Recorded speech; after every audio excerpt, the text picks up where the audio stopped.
Hey guys, how you going? It's Byza here with a VOD on how to become a commentator. And I'm sure this is going out to many. If it doesn't matter. It's just out there. It's content for the world. Okay, so quickly, just base. I'm an esports commentator in the Oceanic region. I commentate Rocket League, CSGO, Overwatch. 3 games, mainly Rocket League at the moment. That's what I'm really into, and it's what's hot. So I'm going to talk about commentary today for everyone that's really interested in getting into it and wanting to have a go. There's 4 main topics I'm going to go through that I think are important, and I also will touch on little bits and pieces as we go through there as well, just to give some feedback out there to guys that are looking really starting to improve themselves in terms of commentary, but also get into it. So my 4 main topics today will be skill set, equipment, workflow, and to give back. And I'll explain them as I go through. So first and foremost, skill set. It is the fundamentals of anything in life is to have a skill set. It happens with your work, your full-time job, with your girlfriends, your wives, kids if you have anything. You've got to have a skill set to be able to deal with what scenarios have chucked at you, and to be able to work well with anything you do. So I'm going to narrow this down to the skill set in esports commentary, which are 2 things that you can do in esports, and that is play-by-play or an analytical side of commentary. You can do both. When I say analytical, that's colour caster. For anyone who wants to know terminology, and a play-by-play is always a play-by-play. The main commentator that just doesn't stop talking. So I'll start with play-by-play. Now, a play-by-play commentator is a commentator that will call majority of the game with a rich thesaurus of words. So they will use a real colourful range. And when I say colourful, really, really insightful words, not bad language, that would give it an experience to call what the viewers are seeing, but give them more. It's not necessarily the easiest thing to do, because when you call the game, you call practically what you see. It's what the viewers see as well on the screen, because on Twitch, if you're the main broadcaster and you see what you see, that's what they say, and you're calling that. So generally, you're just repeating what a person's saying, but it's the way you do it. It's in the smoothness how you do it. It's how you deliver it. You've got to be a real charismatic person. You're oozing charisma, and you're just delivering it in a way that the viewer really enjoys it and goes, oh well, I could think of that myself if I turn this off, but this guy, man, he's really cool and he's really enjoyable. So, listening to that, but then also adding your insight as a play-by-play, which is slightly analytical, is a good key to go about it. So it's about having a rich thesaurus for a start. So if you guys don't know what a thesaurus is, it's a place where you can put one word in and you get many other different words describing the same word. So you're using a vast range of words instead of repeating the same word. A lot of starter play-by-players will say the same type of word over and over and over. The person watching will get bored, go elsewhere, or turn the commentary off. So it's about describing in a different way. If you've got a go-to word, then you can use that, but use it in a different context. Not easy. I get called out regardless, but it happens. It's all about improv as well. When you're a play-by-play, you're thinking on your feet. As I'm doing right now, I've got a little key point of what I'm going through on Word document, but it's not fully written out. I'm thinking as I go, and so it's about improv. In the music industry, a lot of people that play solos on the guitar, they just do crazy stuff. All in their mind they've ever learnt is scales, right? And so they've got a basic skill set there. And then they just use that scale and just do different things on that scale. That's improvisation, which is what they do in play-by-play. They've got a general skill set that they have, but then they just do it differently and more interesting. It could be a little bit weird. It could be really good. It could be fun. It could be, dad joke-like. It could be chucking puns out there. There's a whole lot of stuff they could do.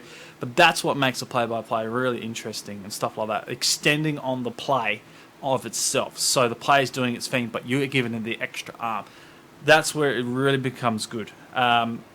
where some play-by-play can go wrong is when they talk too much. Don't get me wrong, you can talk as long as you want, but what you need to do is in key moments, because you're going to call a lot, you need to give, if you've got a co-caster, you need to give that co-caster a length of time to be able to say his bit and pieces, have his questions raised and answered, and all this type of stuff. You need to be able to and fro with your co-caster where it's really fun and energetic. And so, like, I'll identify, like, say, if, because I'm a Rocket League commentator, if a goal is scored, I get 2 seconds to wrap up that player. Like, oh my God, Grand Illusion, what a magnificent trick onto the corner there, smashes a goal in the back of the net. Bam, the replay is starting to happen, and my co-caster can come in and describe how it happens, and he gets 15 seconds to really enjoy and feed off that real enthusiasm that came from me, and then he can feed that back into me, and I go back into it. So that's like to and fro in a Rocket League, a bit like that. You know, CS:GO, a little bit different. You're playing for a whole line, and then you smash through these frags and stuff like that, and at the end of it, you can continue to talk, but that's when you need to go, the analytical guy needs to come in and goes, this is how this went wrong, and all the yada, yada, yada, which I'll explain when we go to analytical side. But that's sort of where the feedback can give it to anyone. That's where it can go wrong. In terms of a play-by-play, but you are a major caller where you need to improvise. Now, in saying that, it is not the hardest gig in commentary. Some of you will be like, what? What do you mean? Play-by-play is hard. You've got to continue to talk. For people out there that are shy, yeah, it's hard, and it's a really hard thing to get, and it's not the easiest world to do it, but analytical, the analyst is even harder. I'll be honest with you, because when you analyse, you only get a certain amount of time in the game, because you're not going to get majority. As play-by-play will always get called more because they see more. But in the moments where a round is down, or it's half time, or it's a minute to the next load into the slip, an analytical player needs to be able to see the entire match in entirety and actually pull it to pieces in 2 minutes, and a half an hour game, pull it to pieces in 2 minutes and give what the public just saw a full recap of it, where it's really insightful, exciting, and it can actually give feedback back to the teams and where they went wrong, how they need to improve, and all this type of stuff. So analytical is the hardest job of them all, because you have to analyse from the start to the finish and have the key points throughout the match where it is actually really interesting to listen to. So a lot of people think analytical is the way they go when they come into commentary. And then when they jump into it, they struggle big time. There's a lot of dead air. They can't say the same thing. They get stuck into, when a caster hands over, it's like, they hand it over to you and they go, yep, yeah, okay. It's not easy. From my experience, I've been analytical for Rocket League. I'm not obviously the best, but I've had to do it times because other casters are either play-by-play or analytical. They don't want to do either or. So I have to do either or to help out, because I'm looking to help the community. So when I've done that, it's about listening to them. And when they give you the opportunity to go. You need to have already what you want to say in your mind. So you've got to be thinking about, okay, this round, before even they chuck it to you, you need to be thinking about, how has the scenario panned out? Where have those players been? Where have they gone? And how the team's working, how the individual players working, where are they going, which makes it beneficial for their team to score this goal, or why that was an actual goal scored against them because they went out of place. And these are the things that you have to think about as an analytical commentator. It's not just to watch one player, but watch the whole lot overall and broad. A great classic example of this is my friend Yummy Cheeseman. He's a pro ex-Rocket League player, and he still plays some Rocket League, but he's jumping into the commentary world. He's not all fine-tuned in terms of being a commentator, but where he really is good is analytical, because he knows how to watch the players. He knows where they're going, how they're going to work. He knows the rotations, everything you've got to do, because he's been a pro player. He knows about it all. So he can touch and highlight on that, and he watches that. So when he's in stream, as soon as I chuck it over to him after a goal's been scored, he smashes out the next 20 seconds with absolutely amazing amounts of information, which Twitch chat had no idea about because they can't see it. They can't see that insight because the camera's focused at the ball, where he's focused on everything that's happening on the field. That is an analytical caster that is professional. So either or, play-by-play or analytical, those are the things you need to have a look at in terms of if you want to be a caster. You can pick one or the other, or you can do both, but learn. I suggest play-by-play is to study other sports that have it. So American footy, AFL in Australia, soccer even. Just the way they call and talk about players, but they also do the pauses. You know, they don't call continuously. They actually give it a pause and then go. Not a dead-end space where there's 5 seconds of nothing. It's a pause, then they call the next point of the action, or they bring in an analytical point or something like that. And then you've got to have a look at the analytical point of views as well from those genres and bring that in. Esports is almost the same as normal sports out in the world in terms of commentary action. So either or, it is a big thing to touch on. But for you guys learning and wanting to get into it, it's what you're going to have in your mind, in the back of your mind of what you want to do. It's always great to have a pad, a pen and paper to write down everything. If there's any key points at what time of the map, if you're analytical, is to write down. And then when you come to the end of the match, you can go, oh, in the 5 minute mark, this person did this. In the 10 minute mark, this person did this. In the third game, this person did this, which is a big moment. And that's why he's MVP. You know, like, those are the things you have to do in terms of this skill set if you're really going to be a successful commentator in the league. Where a lot of people go wrong is they don't do any of this. They don't study, they don't go after everything, they don't write stuff down, and they also don't want to do the extra work behind the scenes, which I'm going to touch on in terms of giving back. So that's a skill set in a nutshell. Play-by-play analytical side. You know, Yummy Cheeseman's a great example here in the OC region, but there's also other people in the Rocket League scene as Final Carpet and Lawler and stuff like that. There's a lot of good plays that those guys for the RLCS. Great example to have a listen to. Next one, major one, equipment. Equipment is a key aspect of shoutcasting. A lot of people, gamers, have a headset with a mic connected, $150, $100, whatever. It's okay to start with, but in time, if you actually want to get into some bigger games, if you're coming into CSGO with 300 people watching you, you don't want to be commentating with that. No, thank you. It's not the way to go. I know on Windows you can't listen back to your device, so you can't actually hear yourself talking in your headset. Super annoying because then you have your headset off your ear like this, and you're not really focusing because you're not hearing yourself in your ears. Now it's important that you get used to your voice, even though sometimes you feel it's cringeworthy. You need to get used to it and make sure that you're not repeating yourself and you're listening to yourself as you commentate as well. Whole nother level, whole nother clip to do later on. But in terms of equipment, you need a quality microphone. All right, I suggest over $100. Usually $200 range, something like that. It's always good. Get yourself a mixer, which you can't see, which is just sitting right here. Point there. Link everything through, and then you'll be able to hear yourself come through the mixer. You set your headset to go to your mixer, and then you can hear everything. That's how I run everything. Yeah, it's interesting. It's a lot of work.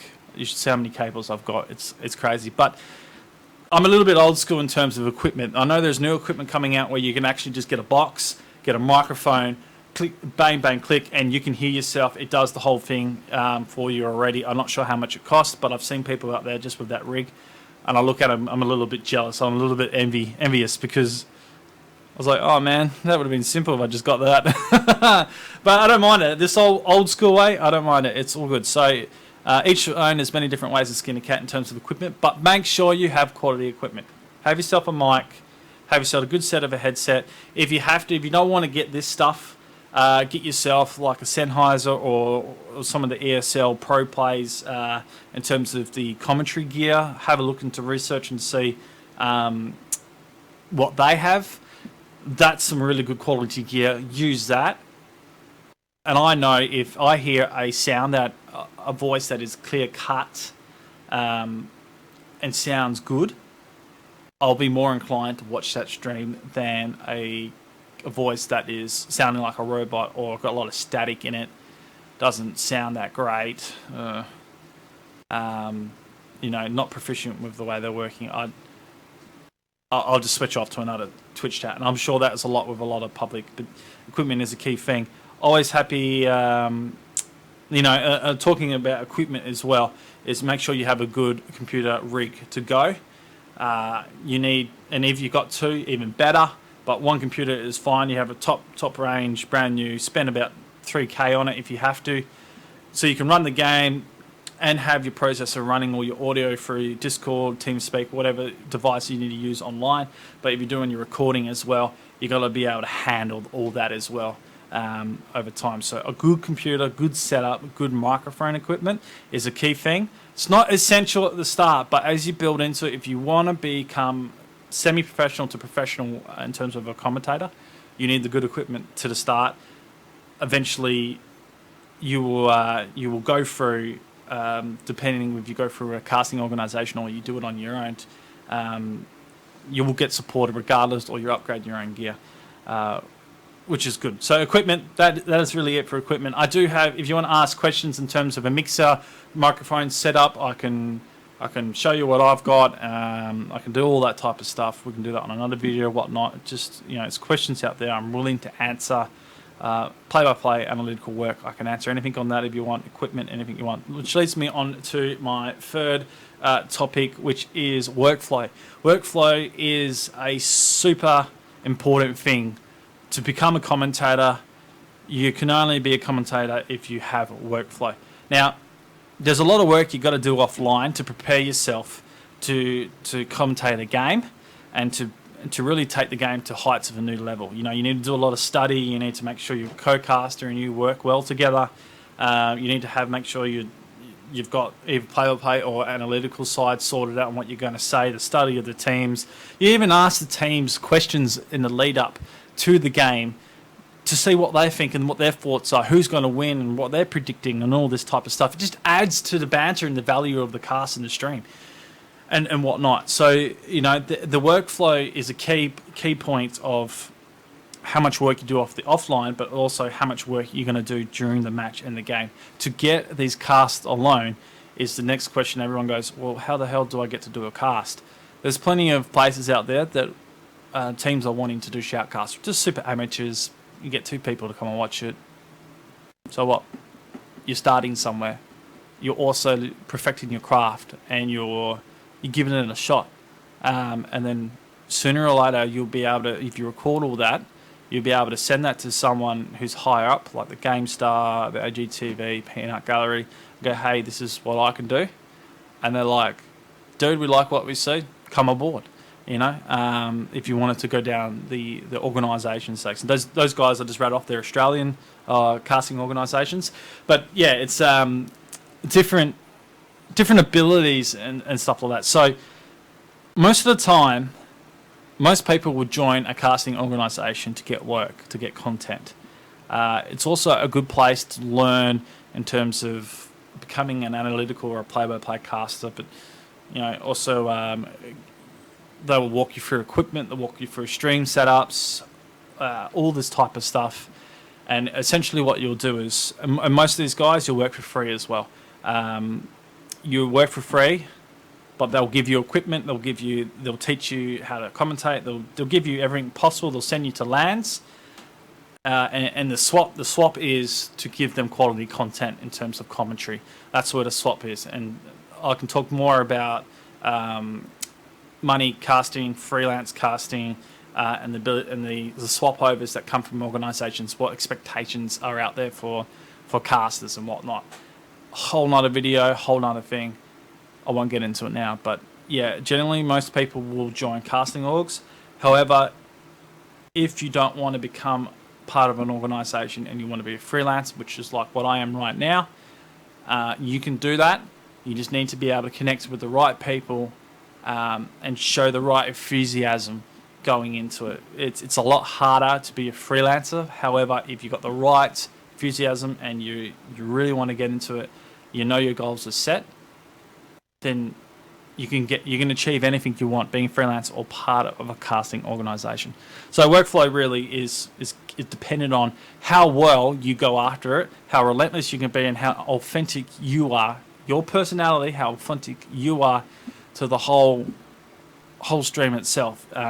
Also to the Twitch chat and the crowd, the community, and as a whole, how authentic you are to them. If you do not get along with them, or you don't give back to them or do things for them, I'm not saying like you have to do everything for them, but like if you don't connect with the community, you won't be at the top of the game for that particular esport.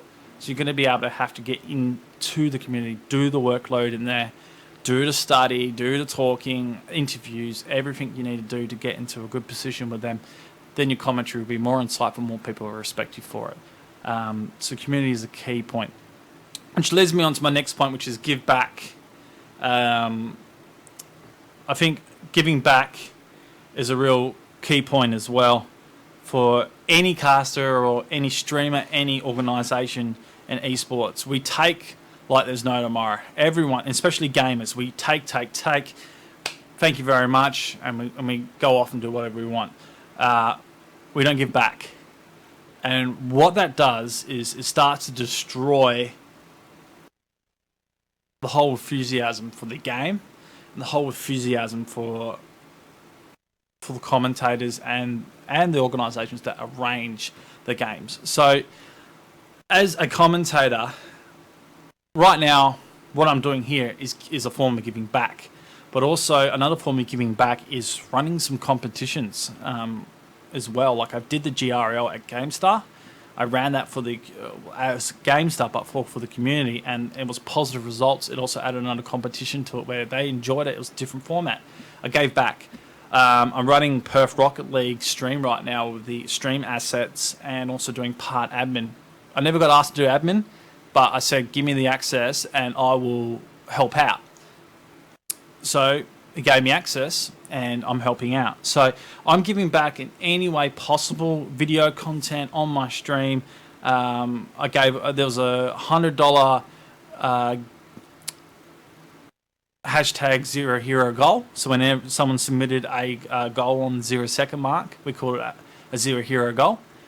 You got it out on the stream, and a lot of people got behind it, which was great.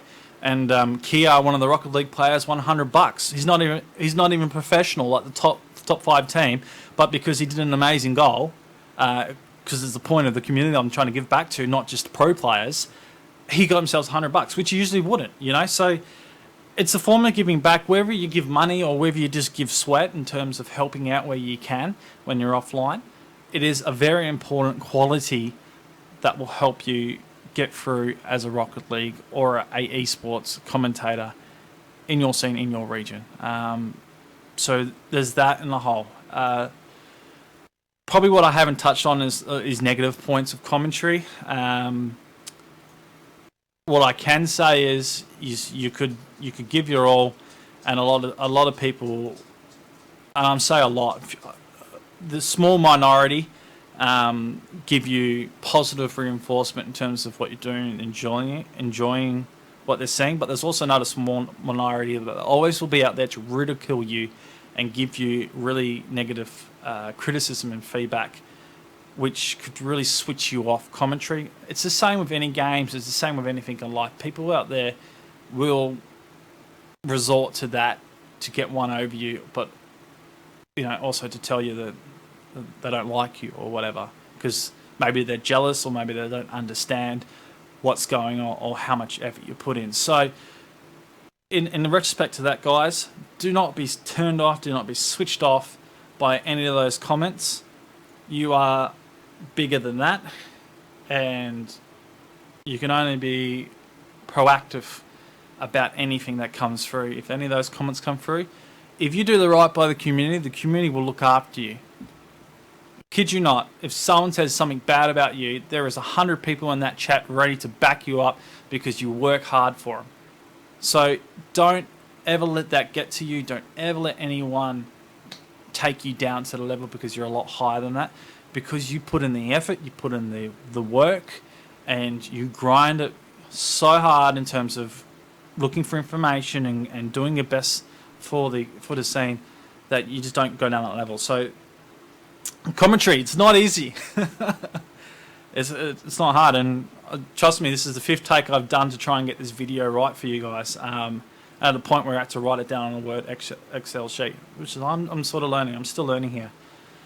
But hopefully that is enough for you guys who are starting to get into into the scene. I keep thinking Rocket League, into the commentary. That will encourage you to move the next step forward, and I hope you guys do, because I think it is the way of the future. Esports games, a lot of TV will disappear in 10 years, I reckon, and it will be online, and we will be the guys that will be our faces on the internet, and we'll be the ones being super professional about it and enjoying it. So, guys, any questions, hit me up. I've got a Discord. I should chuck a Discord link on this, but I might link everything up on YouTube when I upload this. But you can ask me questions as much as you want, especially on any of the 4 runs, which is the skill set, anything about equipment, the workflow, and giving back to the community as well. Play-by-play and the analytical side of the skill set as well, which is major components of just being a commentator in general. I also will say this is the expected shelf life for a commentator that is coming out of high school is 2 years. Just generally because, not saying they disappear, but they disappear because work and life is a more priority than online games. And the parents and many people around them will tell them that. And I've been there, done that, and whatnot. And I don't expect you to stick around in those years because your life's more important. But at a certain point, you'll come back to it like I have, and you'll have a good run at it, where you'll have, I would say, anyone who's 25 plus will get 5 to 10 years worth before kids come into it, and then that's when it'll get interesting in terms of whether you can do commentary or not, because you've got your little ones running around you have to look after. But I've seen plenty of people do it before, and there's gamers in the late 20s and 30s at the moment, which is a really good thing going forward. Anyways, guys, I have rattled on enough. Thank you everyone for tuning in and watching in. I hope this has been insightful for you guys.